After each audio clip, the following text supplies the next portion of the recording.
इस दुनिया में ऐसे बहुत ही कम स्टूडेंट होंगे जिनको ये प्रॉब्लम नहीं होगी कि पढ़ा हुआ याद नहीं रहता। हम पढ़ तो लेते हैं लेकिन फिर भूल जाते हैं। तो अगर हम भूल जाते हैं तो फिर हमारे पढ़ने का मतलब क्या निकला? ऐसे में सारी मेहनत बेकार चली जाती है। वैसे पहले मैं आपको बता दूं कि अगर आप पढ़ा हुआ याद नहीं रख पाते हैं तो इसका मतलब ये बिल्कुल भी नहीं है कि आपका दिमाग कमज़ोर है। सोचो, अगर आपका दिमाग हर चीज़ को याद रखने लग जाए तो एक दिन में हमारे साथ में कितनी चीज़ें होती है। दिमाग का कचरा हो जाएगा अगर दिमाग सारी बातों को याद रखने लग जाए तो।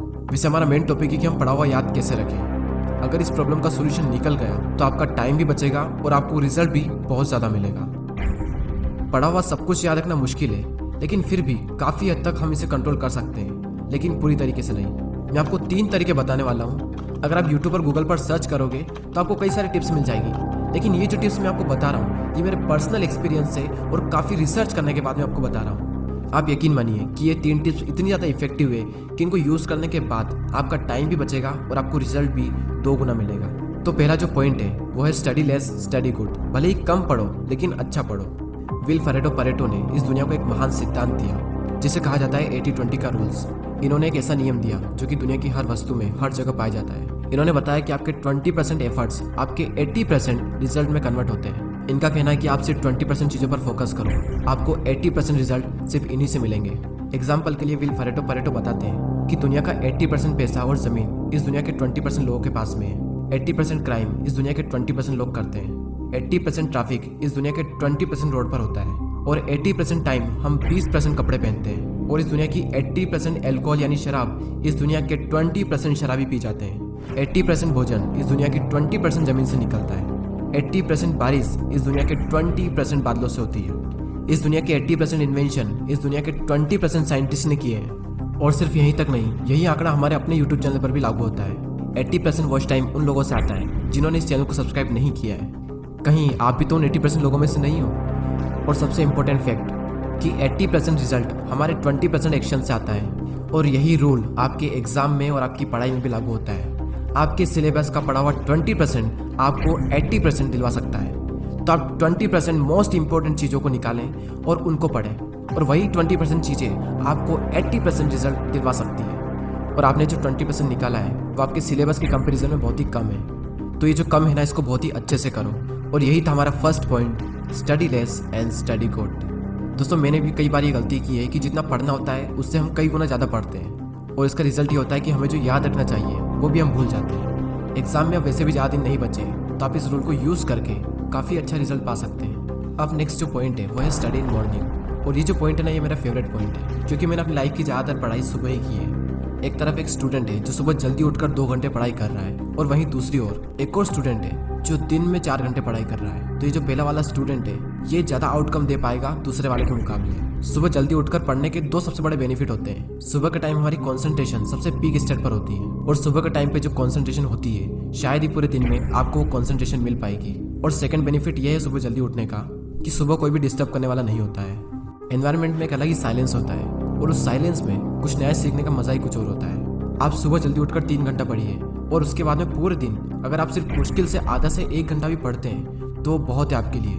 कहने को तो लोग 8-10 घंटे पढ़ते हैं, लेकिन जो 2-3 घंटे की मेन पढ़ाई जो होती है कॉन्सेंट्रेशन के साथ में, वही सबसे मेन चीज़ होती है। बाकी सब दिखावा है। हमारे देश के प्राइम मिनिस्टर मोदी जी ने भी सुबह जल्दी उठकर पढ़ने को कहा है। एक रीजनेबली सुबह सूर्योदय के पहले अगर तैयार हो करके पढ़ना शुरू करते हैं तो पूरी तरह आप बिल्कुल मन से एकदम तंदुरुस्त होते हैं। जैसे बारिश के बाद आसमान कैसा साफ नजर आता है। सुबह बहुत ही उत्तम कालखंड होता है, फ्रेश होते हैं, थकान नहीं होती है, और अध्ययन से ही शुरू करते हैं तो ज़्यादा अच्छा रहता है। और ना सिर्फ मोदी जी ने, बल्कि हमारे शास्त्रों में, आयुर्वेदा में भी यही बात कही गई है कि सुबह के टाइम हमारा ब्रेन सबसे ज़्यादा एक्टिव होता है, और उस टाइम जो भी हम अपने ब्रेन में डालेंगे वो दिमाग में छप सा जाएगा। सो ये था second point, study in morning. अब जो लास्ट जो पॉइंट है वो बहुत ही ज़्यादा इंपॉर्टेंट पॉइंट है, और ये पॉइंट आप सबको ऑलरेडी पता है, लेकिन हर कोई इस पॉइंट को बहुत ही इग्नोर करता है। और वो पॉइंट है पढ़ाई के बीच में रेस्ट लेना। कुछ लोग होते हैं जो रेस्ट ही नहीं लेते हैं, और कुछ लोग ऐसे होते हैं जो बहुत लंबा रेस्ट लेते हैं, और इस बीच में कुछ लोग ऐसे होते हैं जिनकी पूरी ज़िंदगी रेस्ट लेने में निकल जाती है, और एंड में वो खुद रेस्टिंग पीस हो जाते हैं। पढ़ाई के बीच में कितना रेस्ट लेना चाहिए ये मैं आपको नहीं बताने वाला, ये आप खुद तय करें अपने अकॉर्डिंग। आपको फिर से एनर्जी प्रोड्यूस करने के लिए कितना टाइम चाहिए ये आपको आपके अलावा कोई नहीं बता सकता। जितनी इंपॉर्टेंस हम अपनी पढ़ाई को देते हैं उतनी ही ज़्यादा इंपॉर्टेंस हमें रेस्ट को भी देनी चाहिए, क्योंकि रेस्ट ही वो चीज़ है जिसकी वजह से हम पढ़ पा रहे हैं। हम एक दिन में जागते भी हैं और सोते भी हैं। तो उसी तरीके से अगर आप काम कर रहे हैं तो काम के बीच में रेस्ट लेना भी बहुत ज़रूरी है। और हाँ, ये गलती बिल्कुल मत करना कि अगर आपका एक बार पढ़ाई में मन लग गया तो लगातार बढ़े जा रहे हैं, लेकिन बाद में एक टाइम ऐसा आएगा जब आपका बिल्कुल भी मन नहीं लगेगा रेस्ट लेने के बाद भी। जब एक बार पढ़ाई में मन लग जाता है तो हम इतना पढ़ते हैं कि हम अपने दिमाग को ही पूरी तरीके से थका देते हैं और हालत ऐसी हो जाती है कि फिर से पढ़ने का मन ही नहीं करता। आपने पढ़ना शुरू किया, आपका मन लगा, अब थोड़ी देर बाद आपको रेस्ट लेना चाहिए, लेकिन आपको लगता है कि मैं भी और पढ़ सकता हूँ। तो उस फीलिंग को बनाए रखें और रेस्ट लें और फिर दोबारा उसी फीलिंग के साथ में अपनी पढ़ाई शुरू कर दें। अगर आप चाहें तो आप पोमोडोरो टेक्निक का यूज़ भी कर सकते हैं। पोमोडोरो एक बहुत ही सिंपल टेक्निक है। आपको जो भी काम करना है उस काम को आपको 25-25 मिनट के 4 ब्लॉक्स में डिवाइड करना है और हर 25 मिनट के ब्लॉक्स में आपको 5 मिनट का ब्रेक लेना है और 1 घंटा होने के बाद में आपको 15 मिनट का रेस्ट लेना है और फिर से आपको यही सब करना है। और इस टेक्निक का यूज़ करके आप काफ़ी लंबे टाइम तक और काफ़ी अच्छे से स्टडी कर सकते हैं। और ना सिर्फ स्टडी बल्कि आप अपने किसी भी काम में इस टेक्निक को यूज़ कर सकते हैं। और इस टेक्निक को यूज़ करने के लिए प्ले स्टोर पर कई सारी एप्लीकेशन है, आपको जो भी अच्छी लगे वो एप्लीकेशन आप डाउनलोड कर सकते हैं। चलिए अब हम उन तीनों पॉइंट्स को एक साथ देख लेते हैं और ये भी देख लेते हैं कि हमने इस पूरी वीडियो में क्या सीखा। हमारा जो मेन टॉपिक था वो ये था कि पढ़ा हुआ याद कैसे रखें, और उसके सॉल्यूशन के लिए हमने 3 पॉइंट्स देखे, जिसमें से पहला है study less study good, second है स्टडी इन मॉर्निंग और थर्ड है रेस्ट लेना। फर्स्ट पॉइंट में हमने 80-20 के प्रिंसिपल को समझा कि किस तरीके से आपको 80% रिजल्ट आपके अपने 20% काम से मिलेंगे, और साथ ही हमने ये सीखा कि आपको फोकस करना चाहिए अपनी 20% स्टडी पर जो आपको 80% रिजल्ट दिला सकती है। सेकंड पॉइंट था कि स्टडी इन मॉर्निंग, यानी कि सुबह उठकर पढ़ो, और इस पॉइंट में हमने देखा कि किस तरीके से आप जल्दी उठकर हाई कंसंट्रेशन वाली स्टडी कर सकते हो। और थर्ड पॉइंट है स्टडी के बीच में ब्रेक लेना, और इस पॉइंट में हमने रेस्ट की इंपॉर्टेंस को जाना। जितना इंपॉर्टेंट जागना होता है उतना इंपॉर्टेंट सोना होता है, उसी तरीके से जितना इंपॉर्टेंट काम करना होता है उतना ही इंपॉर्टेंट रेस्ट लेना भी होता है। और थर्ड पॉइंट में ही हमने पोमोडोरो टेक्निक के बारे में जाना। जो भी काम आप करना चाहते हो उस काम को 25-25 मिनट के 4 ब्लॉक्स में डिवाइड कर दें और हर 25 मिनट के बाद में 5 मिनट का ब्रेक्स लें, और जब पूरा 1 घंटा हो जाए तो उसके बाद में 15 मिनट का रेस्ट लें। और इस टेक्निक का यूज़ करके भी आप लंबे टाइम तक काफ़ी अच्छे से पढ़ाई कर सकते हो।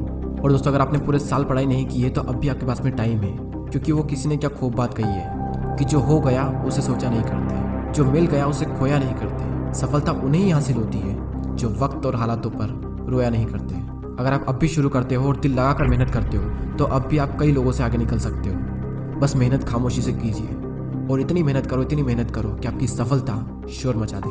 अब वैसे ही बहुत टाइम निकल चुका है और एग्ज़ाम बहुत नज़दीक है, और जब इतना कम टाइम बचा है तो बैठे बैठे ज़िंदगी बर्बाद ना कीजिए, क्योंकि ये ज़िंदगी मिलती है कुछ कर दिखाने के लिए। रोके अगर आसमान हमारे रास्ते को तो तैयार हो जाओ आसमान झुकाने के लिए। अब बात आती है उन 80% लोगों की जो वीडियो तो देखते हैं लेकिन सब्सक्राइब नहीं करते। यूट्यूब पर आपको वीडियो बिल्कुल फ्री में मिल रहा है और सब्सक्राइब करने का भी यूट्यूब आपसे पैसा नहीं लेता है, तो फिर मैं ये सोचता हूँ कि आप सब्सक्राइब क्यों नहीं करते।